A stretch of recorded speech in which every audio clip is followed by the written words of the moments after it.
it's again a reminder that the growth never stops. We start from, the basics when I was 5 years old, and now I have come till here completing grade exams. So there's always a room for improvement and creativity. Whenever I dance, it's very different from someone else who dances, but it still looks very beautiful. Hello and welcome to my youth channel, Say Something with Mads, where I bring new youth, new young change makers to speak about topics which are close to their heart. This is a platform open to everyone. This is a safe place for young people, Gen Z, to come and share their opinion about things that matter to them. Today, I have Vedasamhita. Did I pronounce your name properly? But Yes, I will call her Veda. She's joining me from Bangalore. She's a grade 12 student, and I would like Veda to speak a few lines about yourself. Who is Veda?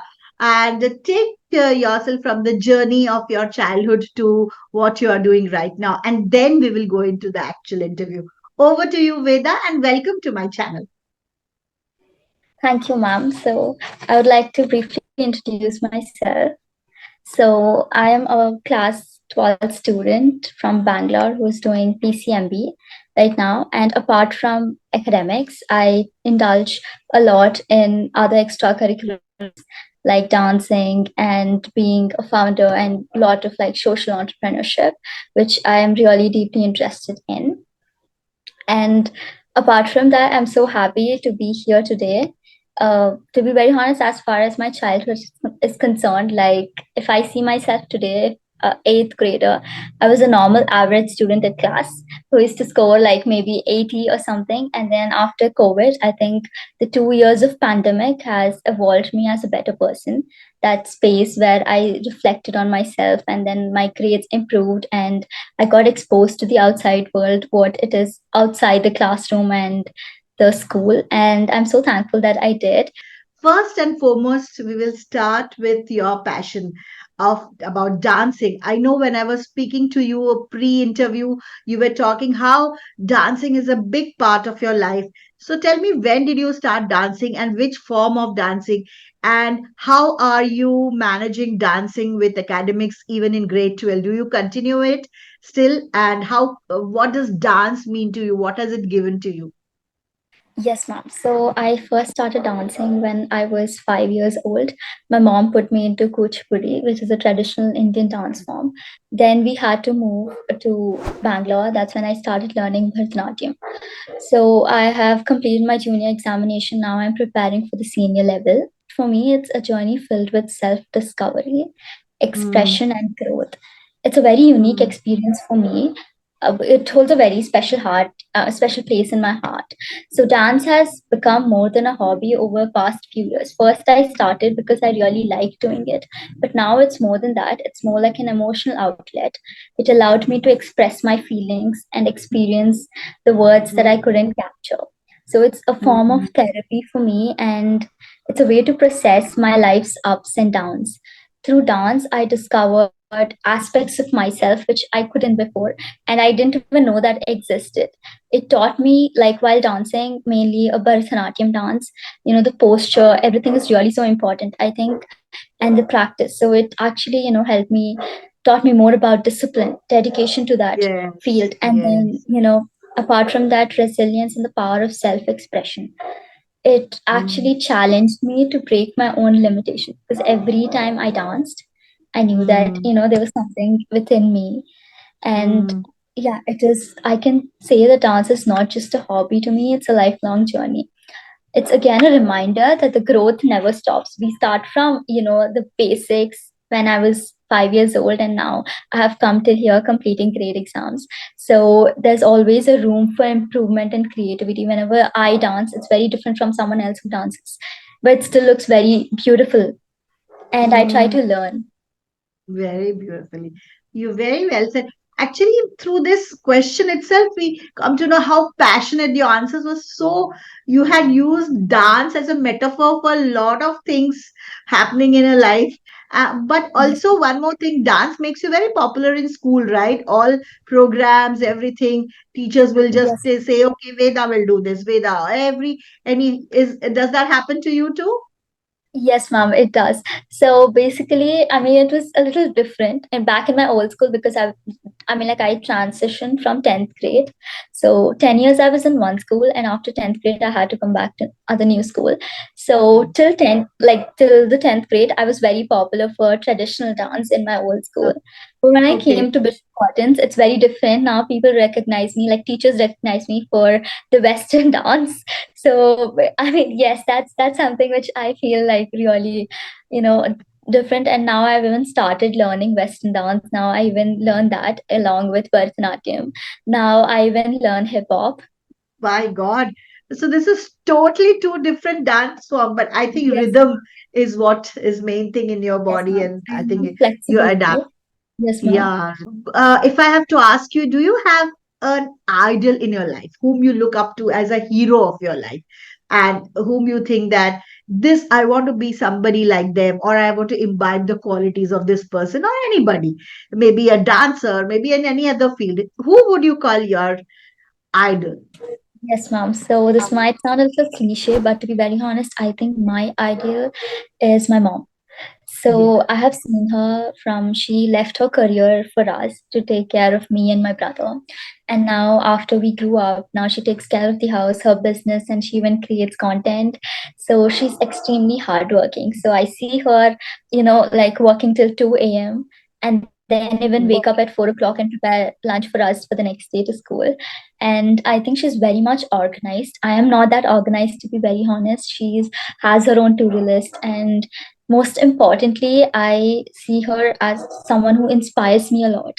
My biggest weakness is balancing life, like extracurricular studies and everything. Once I transitioned from ICSE to ISE, I realized that this is becoming a little difficult for me. But when I saw my mom, how hardworking she is, how dedicated and how resilient she is, I realized that she gave me a lot of self confidence and belief in myself that I will be able to Wow. do.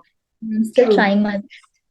You don't have to look outside. I mean, you said so beautifully that the time and effort she's putting to bring you all up, you say I have to do justice to that. Growing up years through the school and now in a new school, what do you think has been that one issue which you really feel, if I could change this about the education system? I know you passionately spoke to me about it. So let's see, what is your view about what is happening to the Indian education system? There are a lot of pluses, minuses, and we have the new education policy coming. But I know you have an opinion about it. So, what is it opinion, and where does it come from? Personally, how did it affect you? So to be very honest, I think it all started when I couldn't actually concentrate in my class. So Okay. every time I felt little unmotivated or unwilling to listen in a class, and saw school as a place where my freedoms were limited, I felt a sense of responsibility within myself. I wanted to change something for the students who are yet to come to school. We received knowledge as students, we received knowledge, but most of it did not relate to the real world, like ICSE curriculums, mail writing.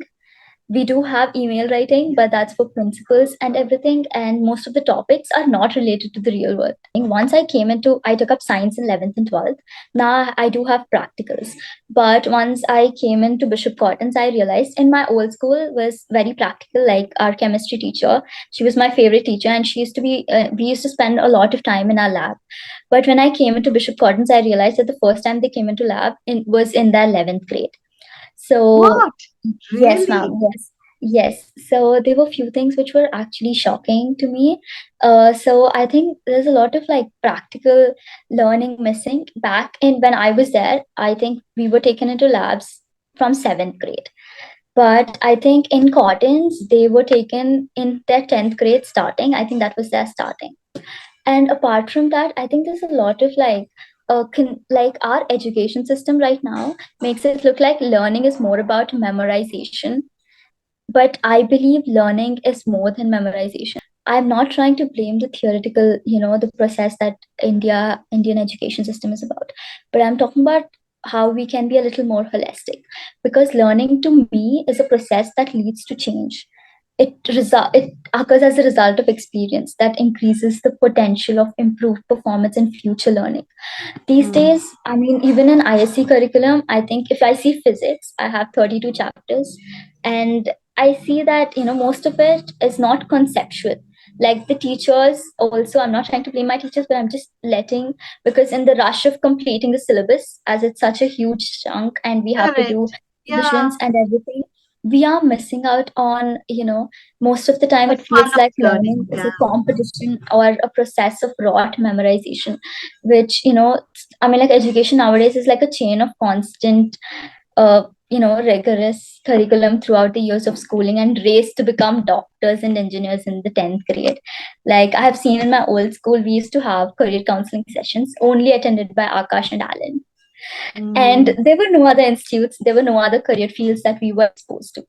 But once we came out, we realized there's so much more than mm, becoming doctors and engineers. Even though I'm a mm, science major, I mean, like science student right now, I clearly know that, so I intend, I mean, like we intend, we have to, in the 10th grade, one of the things which I feel the Indian education system can come up with is that a career counseling session where we expose the students to the career options available and help them choosing the right track to pursue their true interests right from the mm. starting, by True. honing the required skills through experience instead of just theoretical knowledge. I'm not telling Mm, this is wrong, I'm telling this can be a mm. little better.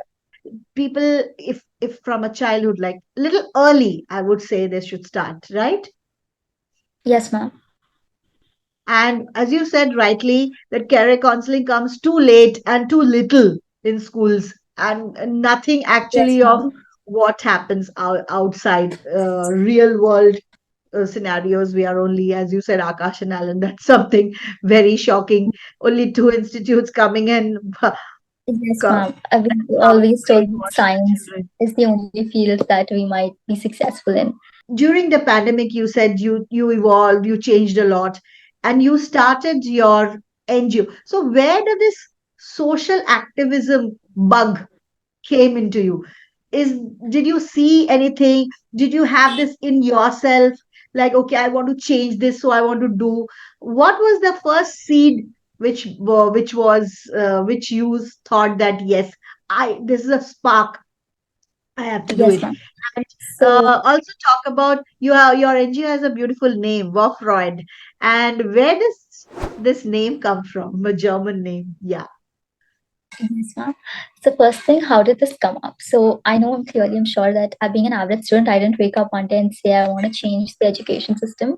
But every time I felt unmotivated, unwilling to Yeah. listen in the class, I realized that, I mean, I just wanted to change something for the students. So we received knowledge, but most of it did not relate to the real world, I said. So rather than accepting the situation, I decided to find out more about education rights and This everything. is which year? So I decided to participate. This was in my 10th grade, during my 10th Oh, grade when I was. 10th, even in 10th grade. Okay. Hmm. Yes, ma'am. I started this in my 10th grade. So I joined a non-profit organization run by Harvard students called Board of Boredom. Right now, I'm a director of social justice. I started as a tutor there. So my interviewer was actually a Harvard graduate, and we were talking about it. It was a very lively session, and that's when we started talking about education and everything. And as a part of the life skill service program, recently I embarked on a small village to teach children in their government schools. So I witnessed one thing in their classrooms. I mean, like even in their pathetic conditions, I did hear stories of hardship they had to endure to receive education. So, but as we started off with the workshop, I could feel the energy and the power exuded by these children. I could sense that I was among a group that had something to say and who would not let their voices be silenced. How old were the kids in that school They when were you? hardly like maybe 12, 13, and I was that I'm 15.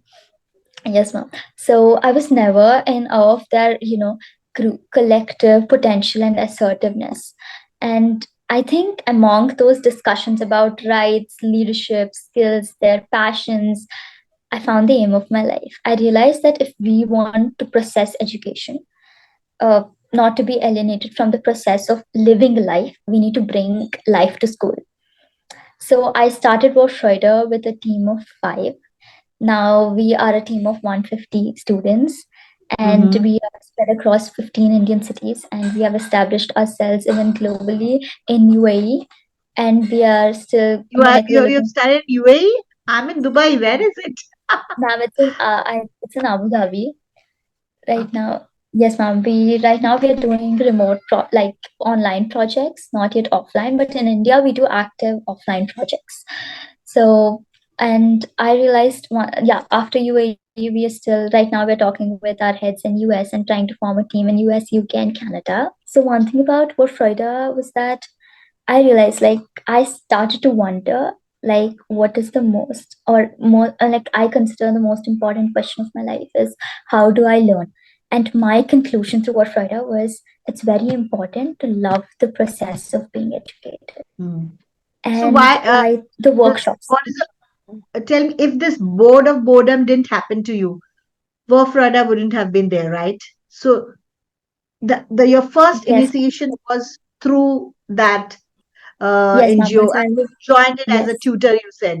Okay. yes, Wow, um, lovely. And yes, now, ma'am. when So did you start this? This your own? in my 10th grade around April, so it's been 1 year, and I think, So tell me what are the things you do under this? What is actually this all yes, about? ma'am. You said you have So 150 people in your NGO. That's a big number. What is it actually is. what work you are doing? Yes, ma'am. So basically, we at Vorfreude hold a profound belief that education is the ultimate tool for breaking barriers and forging the foundation of progress and growth, both at individual levels and societies at large. So, to start off with, everyone in Vorfreude, every volunteer believes that learning is not merely a transaction of information, but it's a transformative process which Hmm. is fueled by experience. So, we Okay. believe that it's a pathway for better performance and future enlightenment.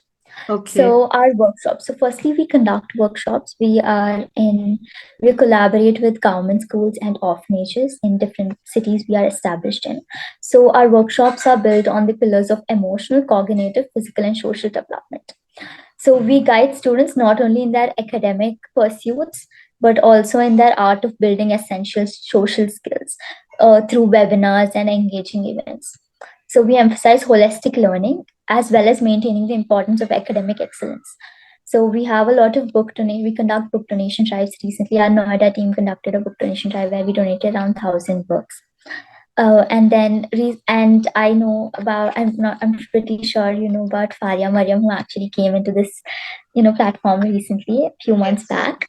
So Aika and Vorfreude joined hands together to raise funds for to provide 1 year scholarship to a government school students here in Sri Veerbhadra Government School here in Bangalore. So we conduct fundraising events apart from book donation drives and provision of free study materials. Hmm. And our volunteers are like compassionate guides who try to understand each student's unique journey. So we learn as we go, and we try to like give the same thing which we are trying to acquire. So So tell I me think what this. progress. Yeah, Yes, ma'am. I'll just interrupt you a bit here because Yes, ma'am. you are all same age group, right? You are all around the same, yeah, But same not grade. all of us, ma'am. I think most of them actually start as early as ninth grade and others. So our team is divided into few categories. One is the skill-based departments, which manage the social media like graphic department and editorial and everything, which we also like. If you see our social media like Instagram, we put up posts about education fields, career related. And the event management department is of course head by, we have heads for, and they are head by a little higher grades, like our Hyderabad team member and our Jaipur team member are actually doing their first year in college.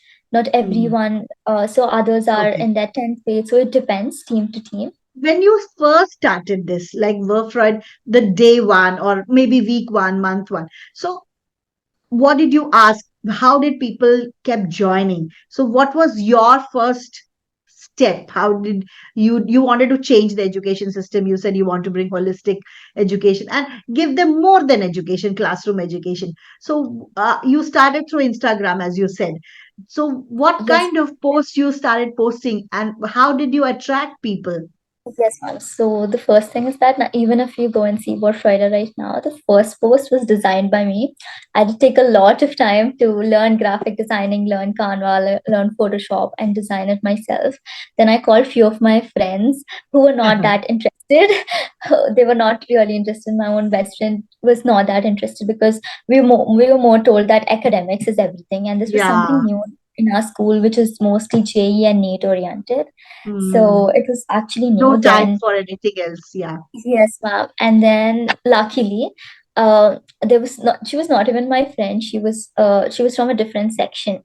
I was just trying to pitch this idea to different people whom I know, whom I'm familiar with.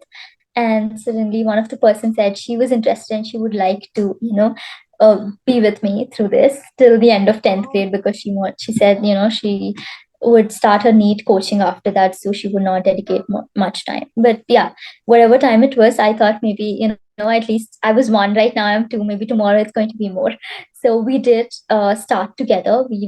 I remember, like, for the first 3 months, it was just both of us trying to, first we started as an Instagram page, to be very honest. We didn't start conducting events. Our first event was last year in July. That was our first event. That it was not in Bangalore, it was in Gurgaon. So we had this one person called Janvi. So Mm. she was a little elder to us that time. She was in the 12th grade or something. And then later, while we were posting, we there were a lot of promotion groups. So we tried to target the IB students who have their caste project, who have to do community service. So we try to like maybe just cold text them and pitch Okay. in the Yeah. idea, and then get in, and then that's how we formed a team of maybe 10. And then we divided into departments, and then we started the event department, where it first started in Gurgaon and Bangalore. And then later, right now, we are in like 15 cities. I mean, now that I look back, I think I would have never thought Vorfreude would become this big. But I'm Mm. grateful that it did. Mm. And And yes, ma'am. so, what is it that you do now? You go to schools, you and teach children. How often? Ma'am, so in 1 month, we every city will have to do an event. So 1 month, we try to make sure that we have 15 events done here in India. But most of the time, there are a lot of time constraints. Like, most of them have their exams, and most of them are just not, because not always that the faculty agrees to conduct events. So that sometimes most of the events, like during our exam seasons, during the board months, whenever we have board examinations during March or April, the events can drop to one or two a month. And Yeah, of later, course. yes, and during summer, it's just like double of it. So I think in board of boredom, I think till my end of the 10th grade, I was teaching students online, and it was mostly like individual students or students of five. They don't let us teach in group. Only in Fridays we get to take up group classes. But here in Vorfreude, when we had to like physically present ourselves in a government school, it was a very small class of maybe, I think, 15 students and everything, and we were doing a vision building workshop. Ooh. And yes, ma'am. So we were doing this vision building workshop, and I was telling them about, and that time even ICA accompanied us. Volunteers from ICA accompanied us, because we had to tell them about the fundraiser and how they have to use that money towards their goals and everything. So we were telling them about it, and I could see two of the three or two girls who were sitting in the front were getting very emotional when we said that, when we were talking about how important, when we were, trying to help them visualize their goals and tell them about how they have to like they can increase their standards of living from where they are right now, and how education can be one of the ways where they can. I would definitely not say education is the only way that's going to take you forward in life, but it's definitely one of the ways. And I remember two of the girls sitting in the front, they started crying. So I think they were very emotionally touched by what we had and the workshop. That am I really, I mean, first thing was that I was grateful that Hmm. most of the times we tend to overlook, I mean that Hmm. we are, you know, Touching we the are so much emotional side. Yeah. yes, yes. Then we did, I and volunteer of Aika, she was doing her medicine in Bangalore. So she started hugging them, and then we did speak to them personally. Then she opened up, and when she told about her story, about how much this fundraiser means to us, how much the money we are giving her means to us, and how her parents struggled from, and how they struggle to pay fees here in the government school, and how we helped her inspire and work towards her goals, because that time we were addressing the present 10th grade batch, which was about to give boards. So we were telling them about how they can study better and why they should study, not just for their parents, but to see something as a growth in their lifestyle at this point, and to study and then guide them throughout. Wow. So the government schools, when you go, you had to convince the principal to give you a time to speak to them? Yes, ma'am. So most of the time, we are judged, of course, as students. We don't get so much. Not everyone agrees, but one thing about like Bangalore batch, because I conduct events here, is that we try to maintain that relationship with that one particular school or two particular schools very closely, because Hmm. if we get attached to them a little bit, we try to contribute the most of it to that school. We do Yes. definitely explore, but it becomes difficult explaining to each and everyone, because most of them are like just don't, because we are still young. So most of them try to question us, and language is a barrier, because most of the government schools here are strictly Kannada speaking. So I'll have to make sure that I take someone who speaks in Kannada, and then talk to the principal, because the principals here, like the school which we keep attending usually, is a native Kannadiga. So it's really difficult to, converse and everything. So I try to find, people Hmm. who are born and So brought when up in you Kannada. so when do you do on Saturday, Sunday? On the weekend you go and meet them, but the schools will be closed then. So Yes, how do ma'am. you meet? Last time, yes, ma'am. So one thing about maintaining a long-lasting relationship with one school is that they would call the students even on Sunday for an orientation session. So this was one of the moment which happened, and I thought maybe students might not turn up as they would like usually do, but they did, and it was their summer break actually. But they still turned up. It was like around 30 students still came out of a Wow. class of 25, and it was really nice to see them. And yes, ma'am. So most of the time, I do conduct it in on Wednesdays, because that's when the school gave us a slot. But whenever it's not possible for us or something as in, then we will have to shift it. And that time the school is very cooperative. Like I'm talking about the Bangalore branch, but in other Hmm. branches they face their own, difficulties. Difficulties. It's just about vision, I think right? yes, ma'am. And I genuinely believe this is not just me. I definitely had a vision, but I wouldn't have done it without my team. And if I Hmm. didn't have that supporting team members, I don't think I would have ever done Yeah, this. nothing can be done. Yeah, true. Veda, my next question to you would be, you are also a part of initiative called AMEA. What is that initiative? I saw it on Yes, your ma'am. LinkedIn. Right, ma'am. Yeah. So, first thing, Amaya is in Sanskrit means boundless and limitless. So, Amaya represents the limitless potential that lies within each one of us. So, Hmm. basically, it's not a non-profit organization, it's an community Okay. where we enchant the art of dance and create Oh. an online free dance tutoring platform. But I Oh. can say that, as with time, this platform has evolved more than a tutoring platform. The team members are so passionate that they've built a world of emotional, physical, and social mental resilience. So our mission is Hmm. clear, that through the universal language of dance, we aspire to empower individuals from all walks of life, particularly the marginalized groups. We offer them a unique avenue for self-expression, a stage where they can, raise their Hmm. self-esteem, body awareness, and where Hmm. they can strengthen their ability to emphasize. So So you I go can and say teach them? Amiya's, yes, ma'am, we do go and teach them. We mentor Okay. them online mostly, because Hmm. as I say, like most of the off, like in as compared to, like in contrast to Vorfreude's events, the faculty might agree, because it's something which is going to impart knowledge to the students. but whenever we go to them for dance workshops and everything, not everyone agrees. So Mm, we conduct it online most of the time. So it's not just about Amiya is not just about dance. It's about breaking the barriers and mm. shattering the stereotypes, fostering increasing gender equality. We Wow. believe that through dance, we can enable diverse social Mm, strata to communicate across mm, the fault lines that often divide us. So, mm, dance is not just for ourselves, but we mm. even started for the underprivileged, Okay. also for those who might never have experience. So, we talk about dance moment therapy. So, as we Mm, move forward with this project, it's still at a smaller scale, not as big as compared to Vorfreude, but I think I just want, like, uh, more of unity, empowerment, and social transformation, mm. where I just I want think to create a world.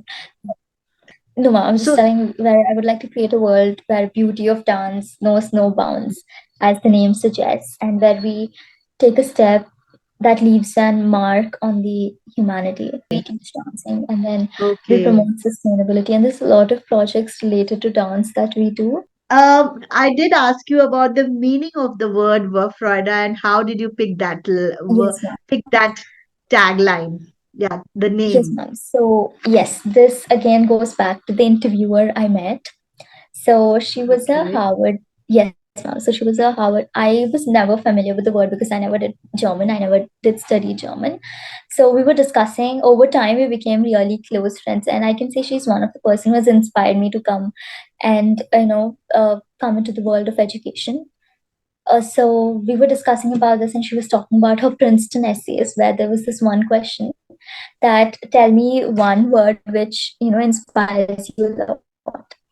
Then she was discussing her essays, and when she said what Freude, I asked her what it exactly means. So the dictionary meaning of what Freude is joyful anticipation, but the real German essence, according to what she has explained, is that when we close our eyes and we imagine our future. Like suppose if I tomorrow, if I close and then if I see myself, she imagines herself being in Harvard University, striving through it, and she did it, of course. So thing is, what Freud reminds us that the process itself is unique. So Mm, it's not just about, it's about continuous learning throughout the process and the journey, and the pathway itself is very beautiful, and it mm. tells us, as I mean, like, as far as you have to uh, give your best to the present and still look forward to a better future.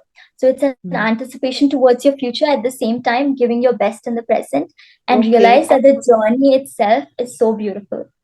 Hmm. This is a long explanation, a detailed explanation, meaning Yes. there's a lot of hidden meaning. Beautiful. I think it makes a lot of sense to choose this word. Okay. Supposing you have to take three people for dinner whom you have never met. Okay. Yes. Who would those people be and why? Whom I've never met. Okay, the first person would be Michelle Obama.